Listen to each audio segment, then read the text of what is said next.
Hello, and welcome to Big Brown and Hairy. Yes, we're back after many weeks because couldn't find a guest spot for.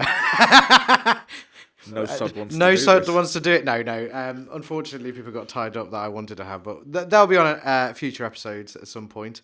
I am Bobby Rayman, of course, and this is. I am Tuffy. There you go. The joke has been done.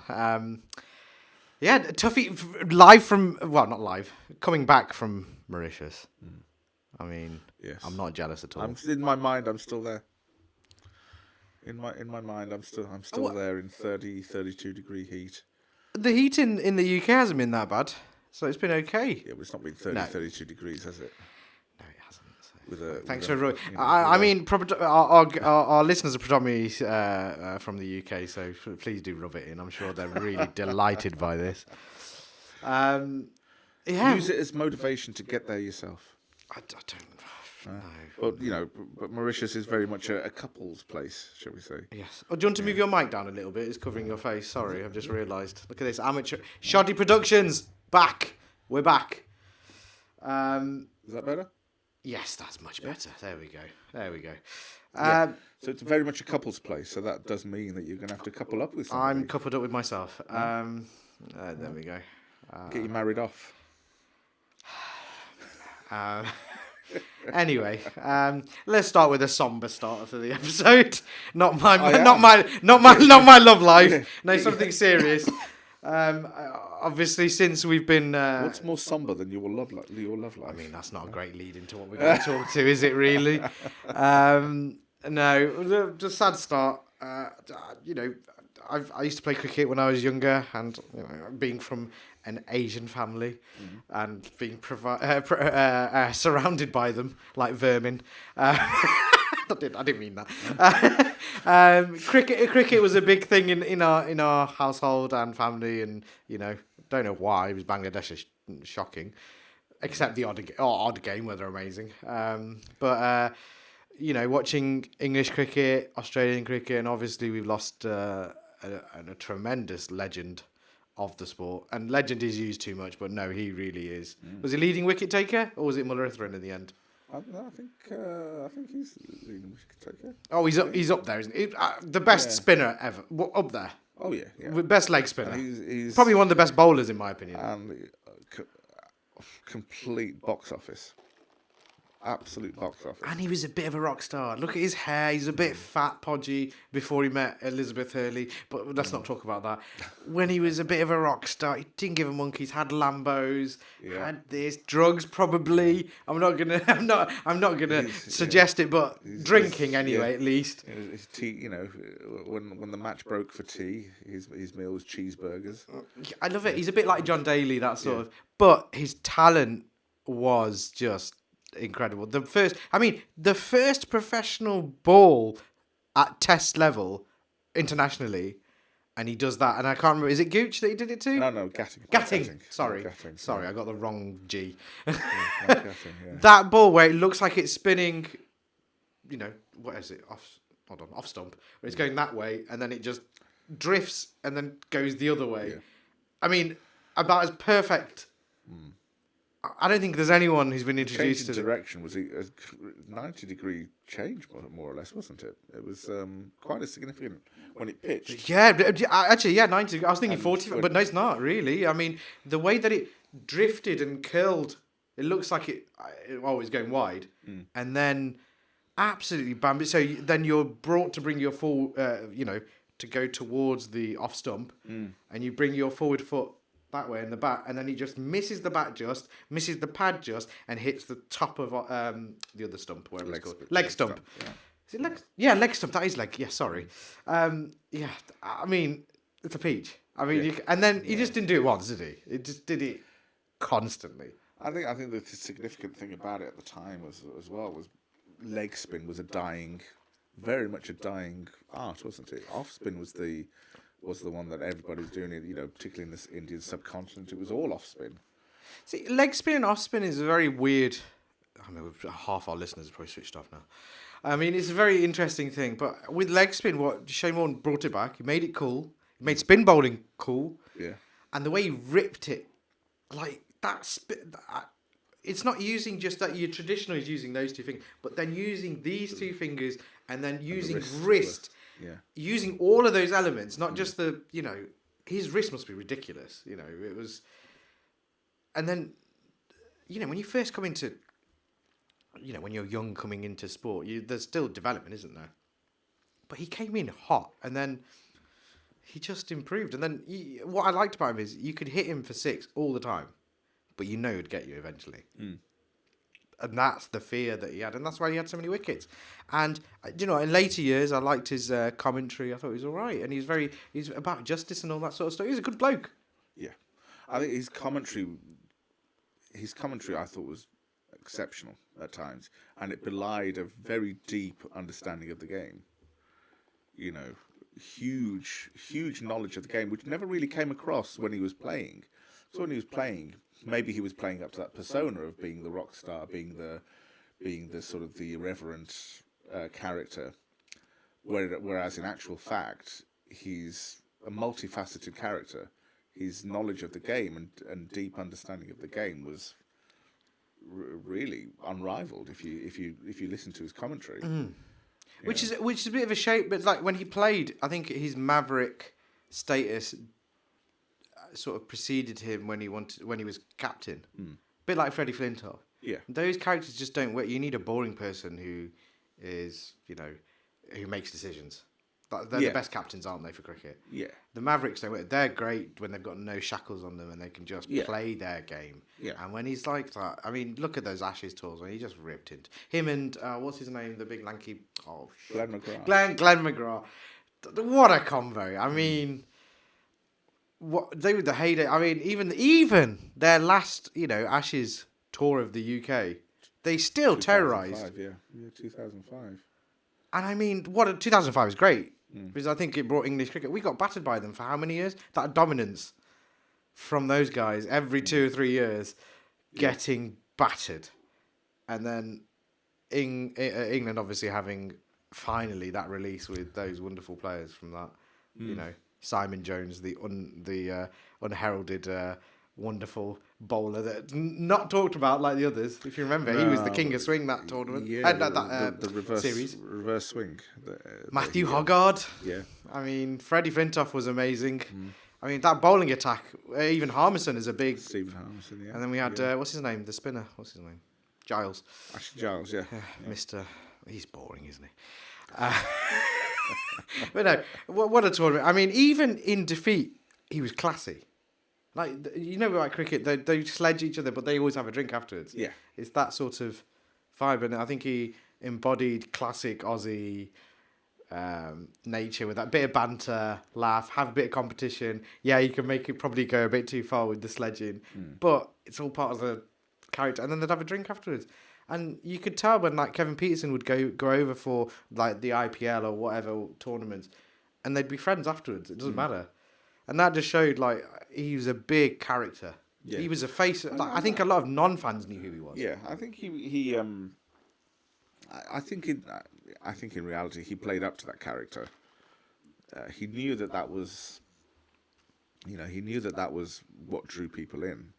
That the bleach blonde look, the sun cream on his bottom lip. The sledging, the irreverence, the couldn't give a toss sort of attitude. He looked like the classic Australian, the Aussie, and there's a particular word for them, bogan. I don't know if you've ever heard that. I've not heard that term. No. Well, that terminology is basically it's that classic sort of ute driving. Ute.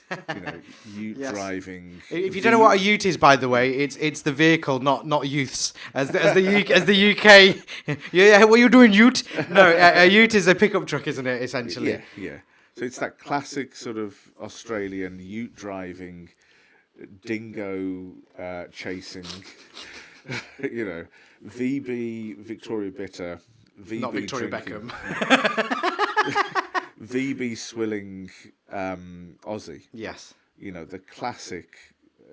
Every single stereotype you can think of, that was what he was. But I think he was playing up to that persona. Oh, of course he was playing up, because it's like it's he was playing up to that because that was the majority of the fans, and then he was actually quite intelligent. Yeah, he was playing up to that persona because I think he knew that made his accomplishments that much better. Yeah, it's like how, McEnroe in tennis. Yeah. That bit of a bad boy. He had that bit of a bad boy image. Very much so. Look, that's why he dated Elizabeth Hurley, for God's sake. Yeah. Very much so. He was that guy. He, just the stories that you hear about him. What was it him and there was another Aussie. There was one story when they got done for passing on weather information or something like that to an Indian betting. I can't remember, what was it, weather information? Did he get done? Yeah, him and someone else in the team. I can't remember who it was, but this was back in the late 90s. Right. I can't quite remember, but that bad boy image. Right. That cheeseburger eating just couldn't give a toss, but yet his accomplishments, on the field, just impeccable. Putting over that everyday, ordinary, typical Aussie image. Yeah. And yet his on-field accomplishments, it made those on-field accomplishments seem even more otherworldly. How can somebody this regular produce world-class bowling and cricket playing of that caliber? How does it happen? Honestly, it was incredible, and I agree wholeheartedly. But yes, a wonderful player. We'll move on, but his private funeral's happening. He's getting a state funeral, which is well deserved. Is what he brought to Australia. So yeah, our thoughts with his family and friends. I know we're a bit late to it, but this all happened when we were off. But yeah, all our best wishes to the family, and I hope they find some peace with it, because it is shocking. Yeah, very sudden, being on holiday in Koh Samui in Thailand. Sudden heart attack, very, very sudden, very unexpected, awful. And the shocking thing, just our final word on it. I think another Australian wicket keeper was hit that passed away. His last message on Twitter, he was literally saying, "Oh, Rodney Marsh." Rodney Marsh. He was saying about Rodney Marsh, and then the fact that literally 12 hours afterwards, he has a heart attack, which is heart-wrenching. I mean, his last tweet is giving support for his mate, and then he goes. Yeah. I mean, it's about as sad as it gets. But yeah, rest in peace. We'll go on to something else now. Not equally as morbid, but still really quite shocking and sad. I don't know. You're not really a big fan of UFC, are you? I don't know about not a big fan. I don't. You watch the big fights, don't you? Sometimes. Yeah. Sometimes. It's not something that the UFC is on. I've got to watch it. Well, I'm a super fan, so. Yeah. But you watch like the Conor McGregors or there's surely. Sometimes. Surely. I know some of the names and stuff. So sometimes a big part of it is also that I don't have pay. The pay television stuff. You're not a loser like me. I try and rip it off. We're not saying this; it's illegal.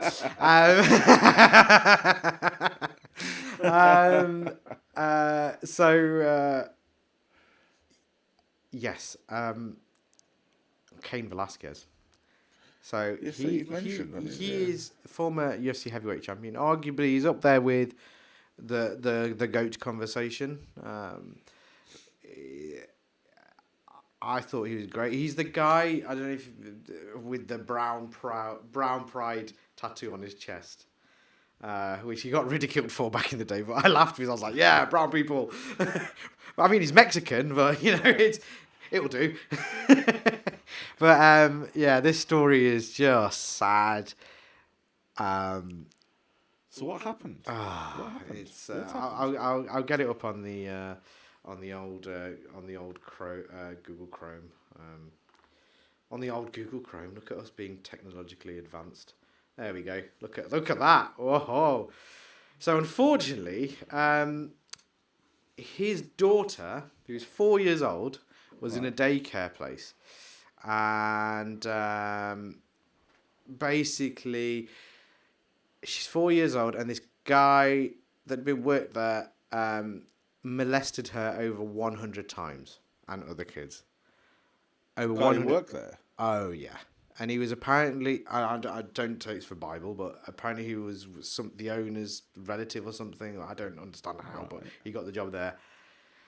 And he did that, and he'd basically take the kids to the bathroom and did it over 100 times. Now, this wasn't out in the news or anything, but he obviously got to court, and they released him on bail. And Cain wasn't happy with this, and Cain, like, even though he fights in the UFC and, you know, in MMA, which on the outside looks like a, you know, quite a violent outlook, doesn't it? If you don't understand the sport, the beauty of martial arts, how it's all about peace, and then you fight on that one time and then that's it. But most fighters are not violent on the outside. They get it out of their system in training and from what every fighter who's friends with him and all the other, you know, professionals within UFC and the MMA world, I've all said he's a stand-up guy. Even the wrestling world, obviously with WWE and when he was in AAA as well, they've all said he's a stand-up guy. He's fantastic. Okay. And what he did, what every father would do, if you know, which every father would say, if you found out your daughter was getting, you know, that was happening to your 4-year-old daughter, he did what any other person would do, is ram him off the road and shoot him. Now, the only thing that a lot of people are saying is, like, he shouldn't have shot him. He should have just beaten him with his bare hands, which probably, you know, beat him to death. I mean, I don't disagree with that statement. They're saying it's a road rage incident, and it's not. No, it's not. The sad thing is, he's obviously been held. He stood in front of the judge. The judge didn't give him bail, but the other guy who's molested, he's out on bail. He's fine, he's out. Right. But Cain is denied because he's a threat. Like, he's got no other thing on his record ever. Nothing. The judge has now got threatened by the Mexican community, as you know is going to be crazy. There's a very passionate, aren't they, about, you know, he's heralded. He's literally doing what any father would do. It's just a very sad story, a very sad situation. I hope it gets sorted and justice occurs to that horrible human being, that scum piece of shit. Poor excuse of a human doing that to a poor 4-year-old child. Disgusting. So that unfortunately happened. He's still in, as you can see, he's in San Jose in Northern California. Because he used a weapon, but, you know, I hope it gets all sorted. You know, it's a horrible situation. So did the other guy, the actual, the person who committed these awful things, was he killed, or is he? No, he's alive. He's out. Oh, he's right. So isn't it crazy that the guy who's actually committed the crime is out on bail, but the guy who is standing up for this horrible occurrence, and it's not just once or twice, over 100 times, is disgusting. And the fact they know this 100 times, I think, through CCTV and all that sort of stuff, you know, how many times they got led, which is disgusting. I don't really want to talk about it because it is making me feel uneasy. I don't like talking about stuff like this because it's a poor child, man. But of all the children to pick, you pick former UFC Heavyweight champion Cain Valesquez. I mean, what an idiot. And fair play to Cain. He did what every father would do. I don't condone violence, but there's particular reasons sometimes that you've got to just go, I don't think anyone's in disagreement. You know. The only problem with that, though, is that his daughter, hasn't just lost her innocence now. She's also potentially going to lose her father. I have good faith in that justice will prevail, and hopefully the UFC or whoever helps with law, you know, legal, because legally, I mean, yeah, I understand where you're coming from, but the rage he must have gone through to get to that point, I understand where you're coming from, and I understand what you're saying from the girl's point of view, but I just think if I had kids, I'd be the same. I don't think. You don't think. If you found out and he was out, you let him out on bail. The irony of letting Cain out on bail because he's a danger. No, you're protecting that pedo. It's mad. What other reason is that? He's not a danger to anyone else. I don't think you can say. I don't think you can accurately say that it's protecting the pedo. Who else is he going after then? Nobody. Yeah, let me finish though. I don't think you can accurately say that it's protecting the pedo because now everybody knows who this guy is. That's true. He's out on bail. He's going to be walking around looking over his shoulder. Where at every, it's very very similar to. In a way, it's very similar to how the public in this country reacts when the conversation is about the two children who killed James Bulger. It's a sore subject, isn't it? It's a very sore subject, and it's a very polarizing subject because we can all understand the rage and things like that, and the uncontrolled rage that people must be feeling, and society must be feeling as well. But people only see it from the point of view, oh, these two boys are out, yet James Bulger is dead, where's the justice?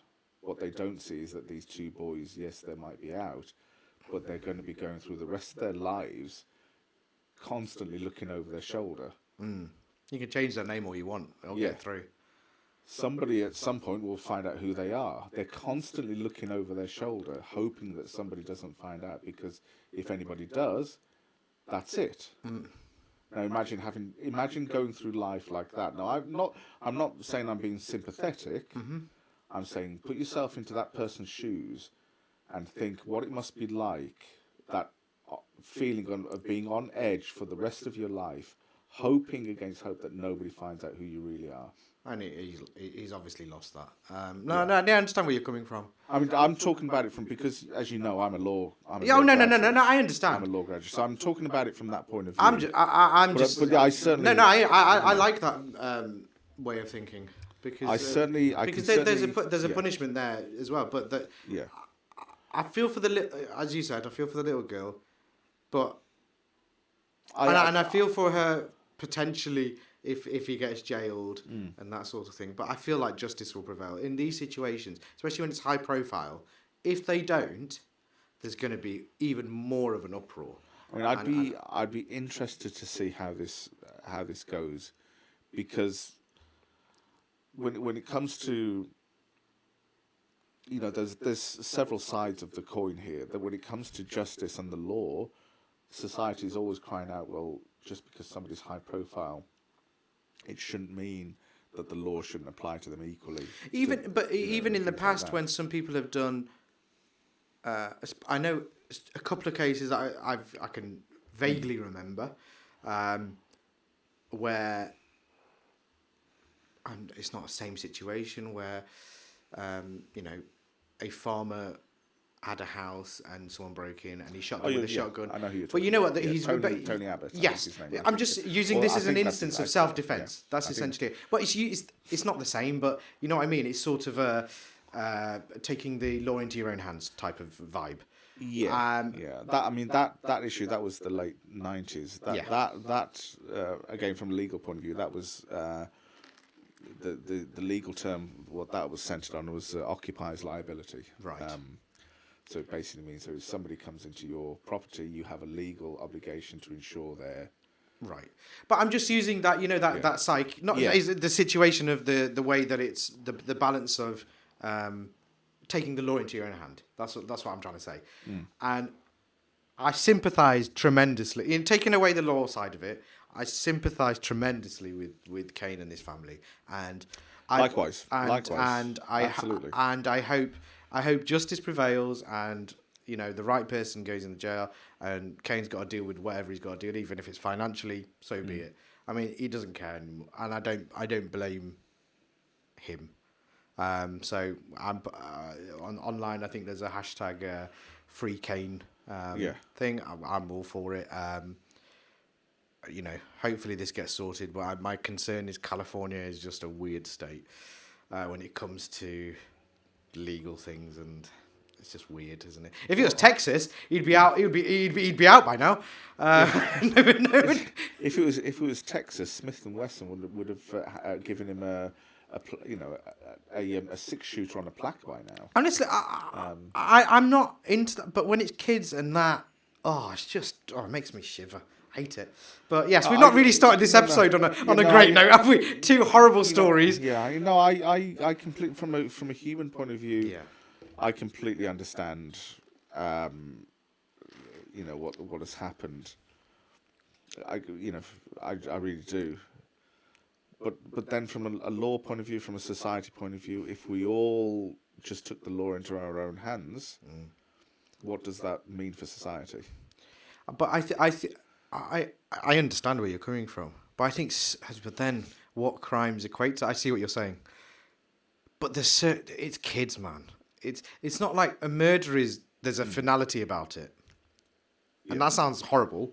But it's over, isn't it? If you kill somebody, it's over. But if it's what he did, I don't even want to say the word. That poor girl's got to live with that. Yeah. Fuck. Which is all the more important that Cain Valesquez stays in her life and stays of course, but he did what? Yeah. No, I understand the other side, but blind rage. I can understand. Yeah, absolutely. There are two sides to this, two very understandable sides. And as I say, from the human point of view, I completely understand. I mean, I don't know how I would react if I was in that position. I don't know. What I do know is that when I lose my temper, I go nuclear. Yeah, I know that. Yeah, and something like that. Yeah. I don't think if you've got blood going through your body and this is going back to old school, but if you're a father figure and you raise kids, even the mothers would do this. Yeah. I don't care. The problem, and I say this from a guy's point of view, the problem with guys when they lose their temper is that it's in the moment. It's always in the moment. It's not the bigger picture. And that sense of perspective. It's always in the moment. I think this is very sensible thinking in hindsight, but I don't think hindsight even matters when it comes to these sort of things. When it's a molestation case for a 4-year-old. I mean, I'd be interested to know what his thoughts are now, having done what he's done. I think having been taken into custody, I'd be interested to know what his thoughts are now. Now that he's thinking about, well, what's going to happen to my daughter? If I go to prison, if I get sent down for, and we all know that the penal system in the United States, crazy. It's absolutely nuts. It's like 46 years for this and 86 years for that. Yeah. Stealing a loaf of bread. Yeah, there's 100 years. And I hate to say it, but because he's high profile, because he's, this sounds bad, but of a different race, being Mexican, it doesn't really play into his favours. And the fact that the judge has got threatened by the Mexican community already, it's not really great. That particular judge was she's had to have extra protection. Yeah, so it sounds like that was a preliminary hearing judge. Yes. So it may not be the same judge who then presides over the actual case. We're all hoping that. I think everyone's hoping that he goes to a jury. Because if he goes to a jury, this would go to a jury because it's a criminal. This would definitely go to a jury. I think when I was watching a few other podcasts of some ex-fighters, they were saying they're hoping that it goes. They're friends with him. They're hoping that he goes to jury because I think the jury. I think there is a higher chance that he would get acquitted. Is that the word? I think a jury would be more human. Whereas if it's just a straight up, I don't know how it works in America. Well, the issue with that is when it comes to the law, it's very black and white. The law is black and white. Yes. So if he's, that particular offence, if he's committed that offence, then the only really, but the jury can't in all sort of sense of the law, they can't acquit him. They would have to find him guilty, really, if he's committed that act. Right. It's the judge who then has the leeway in imposing the sentence, how sort of taking into account mitigating circumstances and things like that. So the jury are there literally to say guilty, yes, he's guilty, no, he's not guilty. Right. But if he's committed that act and he's open, having done that, he's open about it. Yeah, I've done it. Then it would have to be a guilty thing. It's the judge then decides on. Oh, I see what you mean. I and see things what like you that, mean. Oh, taking yes. into account. Hence why there's a bit of okay. Yeah. Well, a horrible subject, really. Anyway, I didn't really want to talk about it, but I felt like. I mean, I'd be very interested to know what his thoughts are now. Well, now that the dust has slightly settled, and he's thinking more about potentially the bigger picture. Either way, Yeah. I mean, I feel very sorry for because from obviously I don't know him, but just from the outside and him being, he just seemed like a top bloke, and he's always been like Daniel Cormier. He's very good friends. Yeah, and they've always been Laffy Jake. He's done wrestling. He's always been a hard working type of guy, and very uber talented when it comes to the mixed martial arts, and even going into lucha libre wrestling for a big dude like that. It's crazy. So it was very, very shocking to see this, but I can very much sympathise. Yeah, very much so. I'd agree with that. I would agree with that absolutely. Just one final thing on it. It raises bigger questions about society, though. If the justice system in California hangs him out to dry, it raises bigger questions about society. Are they just going to punish the end person who's taken the law into their own hands? What about the conversation about how the hell did this guy get access to all these children? Why wasn't it identified before? I hope because those questions then could, the authorities, the child protection services, things like that, their culpability just gets swept underneath the carpet then. I see what you mean. So maybe this brings a bigger light onto. It should. And there should be further. I don't know. Like how here we've got DBS. Maybe I don't know what they have over there. Surely they have something similar. They must have something similar. I don't know. We're obviously from the UK, but hopefully they have something. Or there's more rigorous testing and background checking, even if you're related, which I think is the situation there. Really, I think he's related to the owner or something. I'm not. That could be absolute bollocks, but that's what I've loosely can remember. Right. I hope it's just just an isolated situation. I feel sorry for the other kids as well. That it's not just her. Yeah. I know that sounds horrible. All those kids in that daycare. My word. Yeah, we need to remember that. We need to remember that there are other children in that daycare centre who've also. So this I hope justice prevails and I'm part of the Free Cain. I want him to hopefully get all sorted and the right person goes to jail for this. Yeah. It could be the case that both do. Yeah. Well, I hope Cain. And this is from a human point of view. Yeah. I hope he gets out because I'd do the same. His lawyers will certainly be earning their money. I'm hoping the UFC provides something, or surely. I don't know. Or do you think? Or they might stay out of it. I think they would because they have to protect their image. Oh no, but UFC don't care. They had former wife beaters and criminals and all this. Do they care? I think this is different. I think the UFC. Although to be honest, they are owned by Disney now. Weirdly, WME. So right. Warner Media. Yeah, I think they'd stay out of this. I really do. I think it'd be a mistake for them to get involved with this and sort of try and hire the best lawyers they can for him. I don't know what will happen. Because then they're nailing their colours to a mast, aren't they? Yeah, but I think this is such a strong story. It's an emotive. It seems very, very something that they would do, or at least his friends would help. Because he's got friends in good places. Friends, yeah. And I think that there will be help there, surely. surely. Friends, yeah.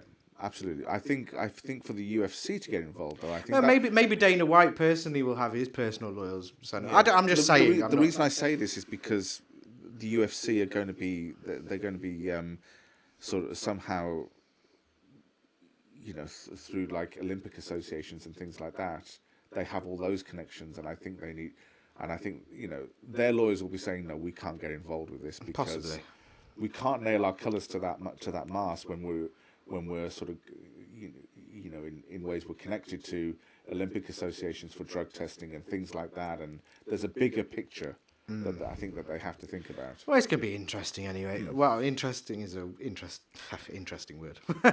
I don't want it to. Hopefully it sorts itself out in as quick as possible, and everyone can sort of get whatever help they need and the therapy or whatever, or counselling or whatever, to get over this. But yeah, all power to them, and hopefully that other guy gets punished.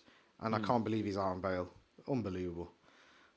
Because the other thing, just a final note on it, I think there's some stats from another podcast I saw, and I thought it was an interesting point, is that sort of crime, when it's to do with underage minors. Yeah. The what's the word? The rate to do it again. What's that called? The reoffending. Reoffending. There's the word. I couldn't think of it. The reoffending rate is crazy on that. It's the highest out of anything else, because it's a genuine illness to have that, whatever sick thoughts they have. And the fact that he's out, but it just doesn't sit. For me, just speaking from my point of view, it just doesn't sit right with me. But that's hopefully it gets sorted, and all the power to his family and everything, and the poor kid. My word.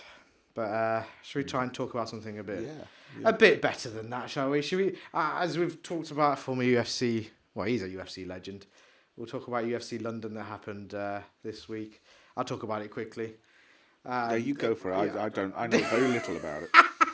No, it was a free. It's not a pay-per-view, but it was like a free thing for the UK. First time in 3 years that we've had a show at the O2, and my word. Right, so we had. There's this. Sorry, did you say it was at the O2? Is it the O2? The O2 Arena? Yes, the roof's been fixed. Okay. Is that what you're wondering? Yeah, the roof's been fixed. Right. I kind of want to show you. Can we show this on our podcast and get away with it? I don't know. Just try it. Should we try? Right. So these are the results. Tom Aspinall was the next big thing in the heavyweight division. Really, he is the man. Volkov is he's beaten a former champion before, and Aspinall dominated. That was one thing I heard, sorry. Tom Aspinall is British, isn't he? Yes, yeah. Manchester. And Volkov is Russian. So it was very difficult. UFC is still allowing Russian... It was very difficult, apparently. I thought it was he got booed the hell out of that building. It was a very interesting thing to see a Russian... So it's not under neutral... under a neutral flag. He was competing under a Russian flag. Yep. But there we go. That doesn't sit well with me at all. No, it doesn't. But there we go. But he got absolutely battered. So there we go. Right. Dan Hooker fought a fantastic fight. Got dominated by Arnold Allen. I sort of had Dan Hooker winning this, but Arnold Allen, fantastic domination, made Dan Hooker look average. Is very, very. The beauty of this card was there was finishes. And for the first time, I think in a long time, Dana White gave all the finishes bonuses. 50 grand each. Right, very nice. So 450 grand gone. And he's gone, I loved it. And the words of Dana White saying, we're coming back this year. And I love hearing that, when he's passionate about British stuff. Being from England, it's great. Yeah. And these guys really, they're saying it's a golden age for British UFC, MMA fighters. Okay. And the guy at the forefront, who is the biggest sort of draw... But he's relatively new. This is only his second fight. It's Paddy Pimblett. He's this Scouse guy. I don't know if you've heard of him. I have heard of him, yeah. Okay, he's just... lad, I'll talk like, he's great. I'm going to knock you out. The Scouse Conor McGregor, is No, he's not Conor McGregor. This guy is he does a bit of stand-up, but that's not his game. His game is jiu-jitsu and submissions. And of course, he won by submission. He won by a rear naked, was it? Yeah, a rear naked choke, I think. Right. Was it rear naked? I can't remember. That was just, the crowd went ballistic. He is like the people's champion at the moment. And with him, his training mate is this girl called Meatball Molly McCann. She's like this little thing. I love her. I absolutely love her. She's this little Scouse thing. Yeah. Who's just so aggressive, doesn't give a shit. She's like this. At the end of the fight, she's going like that to her opponent. She's like, "Fuck off, you fuck off!" Like just going nuts. And she had, there she is, Meatball Molly McCann. The one, potentially, the best knockout of the best knockout of the year. She did a spinning back elbow. And when I mean, females usually, when they do knockouts, it's punches, they don't get knocked out cold. Right. This poor Luana woman, Carolina, got knocked out cold. It was horrendous. And then Meatball just... There's a picture, which I'll try and find quickly. I'll go back to our other screen. Let me find this picture. Actually, I'll do it on here. I'll quickly search. Meatball... image. Molly McCann. Image. I'll just try and find that. Where is it? There's this amazing image of her. I'll try and find it. Oh, where is it? Is it anywhere? Where is it? Where is it? Ah! There's an amazing image of her, like halfway across the the cage. Oh, can you see how the woman over here? Can you see how the woman has folded up? Where? I'll try and find the image. 1 second. Carolina. Oh, spelled that wrong. It's a fantastic name, by the way. Meatball. Meatball. I love it. It's fantastic. Meatball Molly McCann. Because she is just a ball of energy. Crazy. I'm trying to find this image. Where is it? Is it on Twitter? Oh, come on. Sorry, this is really quite... I should have got this prepped beforehand. But there we go. She's just a mentalist. Hold on, let me go back to a normal screen. I'll go back to me while we search it. Well, Meatball was just insane. I mean... And they're training partners, aren't they're they? training partners. And she was out, after her fight, she was out, sitting next to Dana White with a Howler Head, which is Dana White's whiskey. And, he's got part of it anyway. And she was she downed half a bottle of whiskey while she's done. She's crazy, hilarious. She's just funny. I mean, I love her. I love people who just don't give a shit. But it was like a coming out party for her. Like,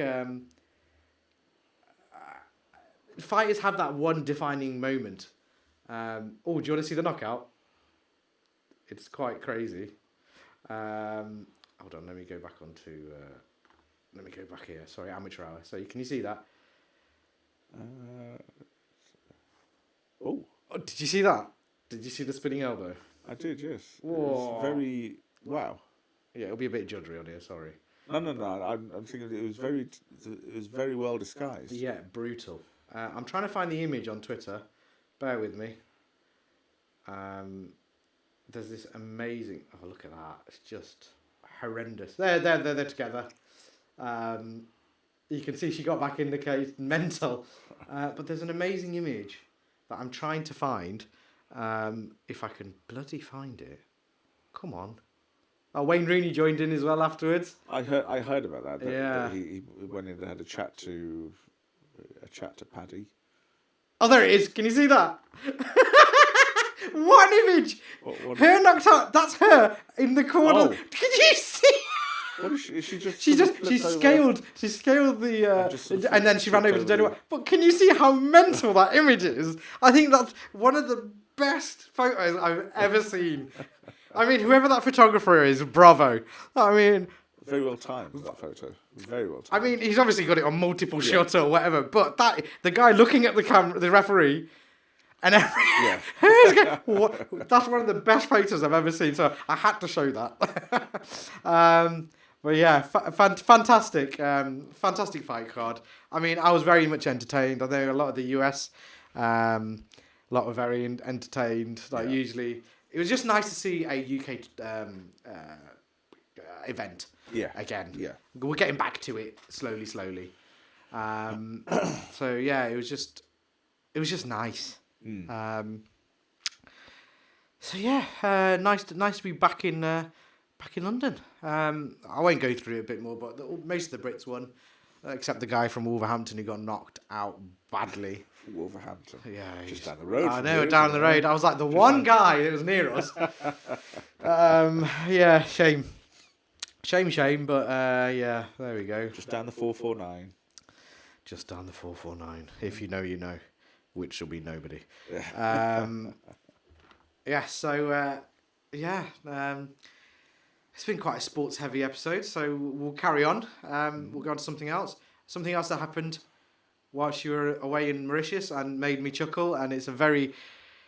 I mean, he got battered online about it, because everyone's going, oh, it's classic, oh, of course it is.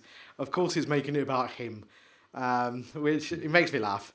I think it's only haters who say it. But interestingly enough, the news came out after he visited Old Trafford and watched Ronaldo score a hat-trick.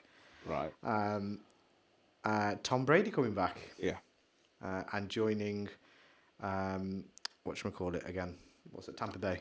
Tampa Bay Buccaneers. The Bucks. The Bucks. The Glazers. Great. Lovely. Yeah. You know, I think a lot of it has to do with Aaron Rodgers' bump a new contract at Green Bay.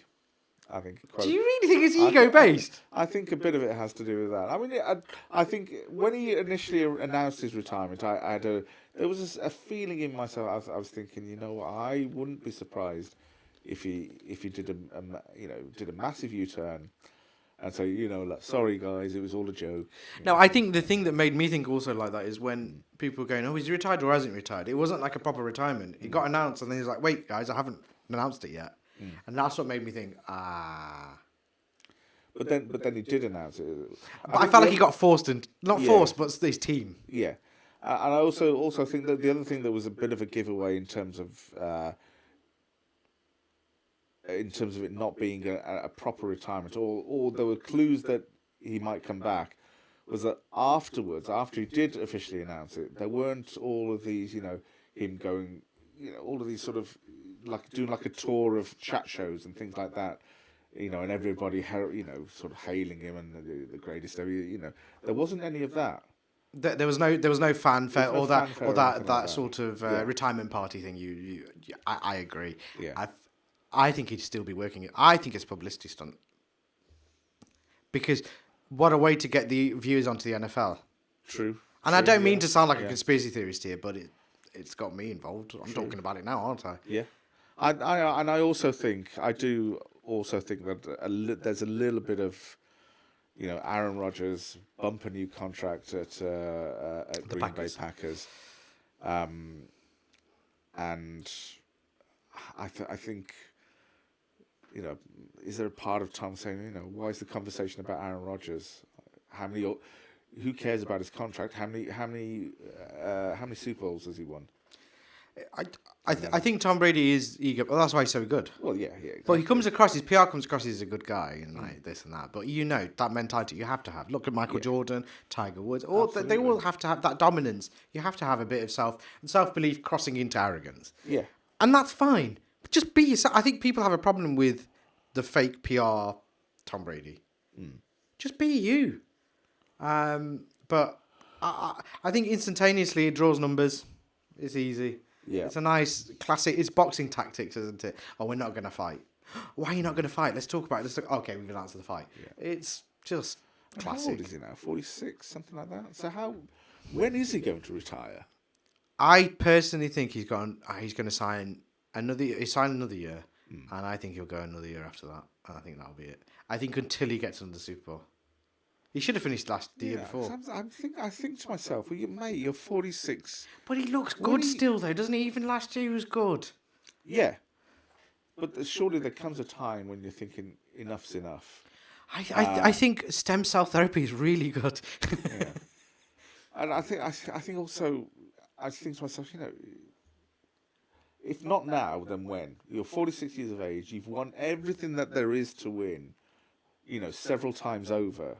Everything that there is to win that matters, you've won. You've proved several times over that you're the greatest NFL player who's ever played the game. What is there left to do? Well, that's Enjoy what I think. your That's time what with your that's family and your children. But I think that's part of the reason he hates it. He doesn't know what to do with his free time. But no, I'm intrigued to see what happens this year. Is it going to be a car crash? Well, it's not going to be because he's still been training. Yeah. So it'll be fine. But if he wins the Super Bowl, then he's going to be held as the best thing ever. He retired. He came out. Blah blah blah. It's that narrative, isn't it? That's what they want, and it's very. I hate to say American, but it is. If the story. It wouldn't surprise me though if Tampa Bay don't. Oh, I agree. It wouldn't surprise me because you're now looking at other teams that are coming through. The Bengals are coming through. The Cleveland Browns, where at one point when they were rock bottom, they're now. I think the Browns, the Bengals. I even think Mahomes, Mahomes wants it again. Yeah. He looks hungry again. Not only that, you've got the former Seahawks quarterback now moved to the Broncos. Oh, Denver Broncos. Oh, really? Russell Wilson. Oh, yes, Russell Wilson. Yes. Sorry, I saw that. Yes. Moved to the Denver Broncos, which is an interesting move. I saw Von Miller signing a big contract at whatchamacallit. They won this year. The Bills. Oh, the Bills. Right. Is it the Bills? No, Rams. What am I about? The Rams. Sorry, Rams. Yeah. Sorry. Unbelievably dumb there. But Von Miller was fantastic in that game. Obviously, I forgot his name now, that wide receiver. What's his name? Odell Beckham. Not Odell Beckham, the other guy with him. Oh, I can't. Oh, I can't. Forgot his name. Oh, my God, how can I do that in justice? I apologise. But those two, the Rams are going to be there. Yeah. There are too many teams now, I think, who are... Green Bay, of course, we're not even talking about them. Rodgers. Green Bay. And then, is Drew Brees still playing in New Orleans? Is he? I don't know. I'm not sure. I think so. Okay, so you've got a star quarterback there who, and a potential... There are so many teams now. I mean, really, the only sort of rock bottom team that you can really say now are the Jets. and the Detroit Lions. Detroit Lions. Detroit Lions. Oh God! But another interesting. Too many contenders. Another interesting outlook onto the NFL this year. Next episode we'll go into F1 in a bit more detail. I don't think we're going to have enough time in this week's episode. We might even have a couple of episodes come out this week. How about that? How about that? A bumper. A double whammy. I think F1 needs to be talked about at length. We had obviously the inaugural thing, so we'll do that next episode. Yes. But we'll finish this episode quickly. I know you wanted to talk about it, and you watched it the other day. Batman. Yes. And you wanted to talk about what you thought about it, and I'm intrigued. I haven't watched it yet, but I've heard a lot of things. Being obviously in the television industry, you hear things from people, and you hear differing opinions from people that are, people that are just into the Batman film franchise, or you hear people that from a technical from me anyway, from a technical standpoint and what it looks like, being around people who create television and films. So it's been interesting to hear differing opinions. So I'm interested to hear you as a super fan of Batman. Yeah, I'm interested to hear what you think. Oh, well, now that the camera's on, you could probably see the big smile on my face. Yeah, you go. Big smile on my face. What I would absolutely say to people is that if you haven't watched it yet, it's been out now about 2 or 3 weeks. I think it came out on March the 4th. I think at cinemas. So it's 3 weeks. So if you haven't watched it yet at the cinema, I would urge you all to go and watch it. I mean, the potential downsides you might think it is almost 3 hours long. And whether or not you buy into this Robert Pattinson moody Twilight carrying on the Twilight sort of, and he's got that monkey on his back about Twilight. Whether or not you buy into all that is, I don't know. But I would urge everyone to go and watch it. For me, as a Batman fan, DC fan, for me it delivered everything that I wanted from a Batman movie. Cinematography is off the scale. The visuals are just unbelievable. The acting, the quality of the acting, again, top notch. There's a reason why reviewers are giving it 9 out of 10, 10 out of 10. IGN gave it 10 out of 10. It's currently at 86% on Rotten Tomatoes. I've just quickly had a look now.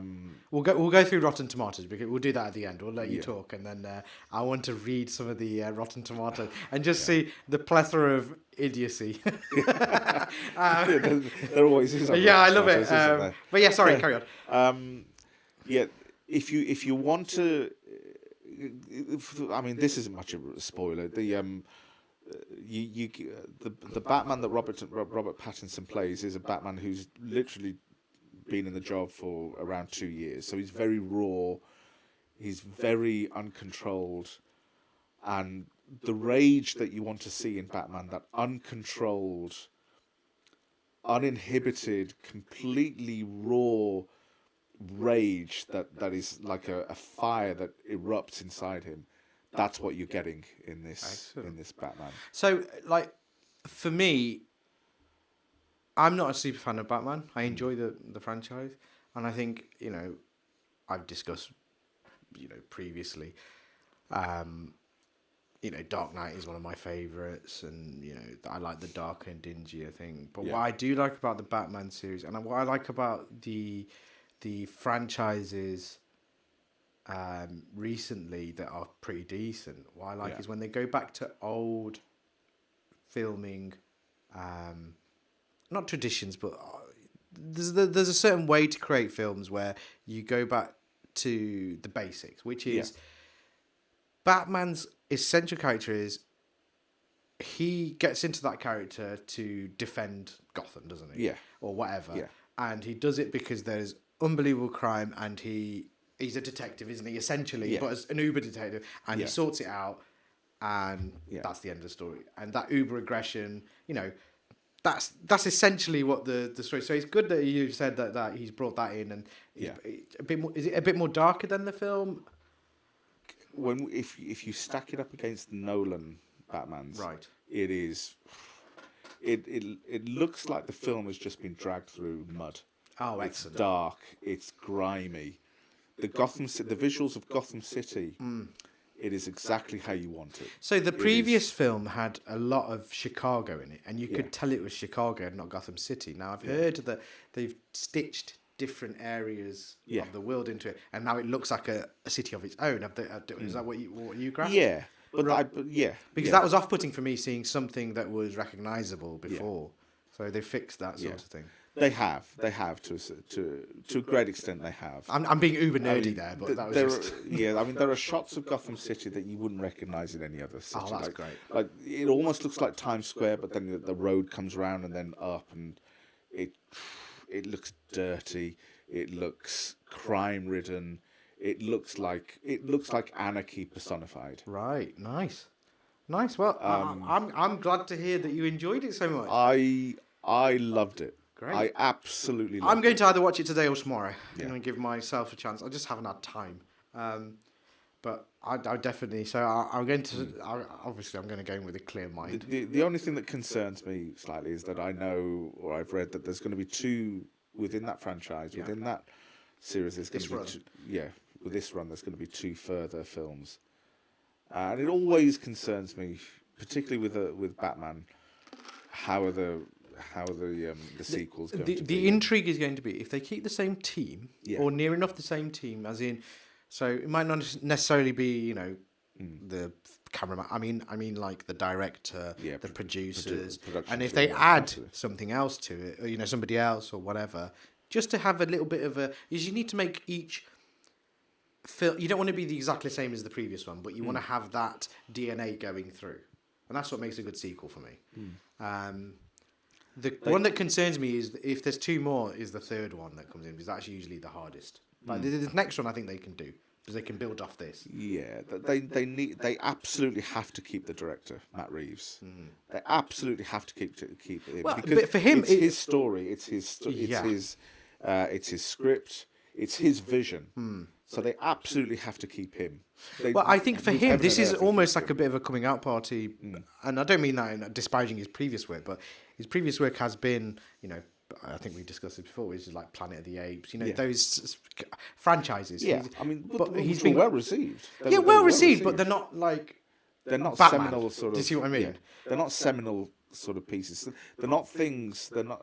It's not a subject matter that's going to be talked about, because Batman films are forensically analysed. Yeah, they're so polarizing as well, because there's always opinions on, I don't like it, or there's always going to be that sort of argument, because I think Batman crossed over into the realm of, like, you've got your superhero films, and they're going to be superhero films, but Batman, the reason why I think it gets super critiqued, because Dark Knight was so good, and they made it into an artsy, proper, not nerdy, but I don't know, a filmmaker's dream. Yeah. And people that appreciate it, and the people don't. And I'm glad they've gone back to that for Batman, because that's what set Batman out from every other superhero film. Because every other superhero film, you've got the traditional way that it's created, but Batman was different. Batman's different because you've got an ordinary guy. You don't have somebody who has superpowers. You've got an ordinary guy, absolutely filled with rage and wondering what to do with it. His parents have been slain, leaving him as an orphan from a very young age, and he's been living with that brewing inside him. He doesn't know what to do with it, and all of a sudden, he falls into this trench with bats, and he's using that fear to visit upon the criminality. And when you talk about Batman, it has to be dark, it has to be violent, it has to be grimy.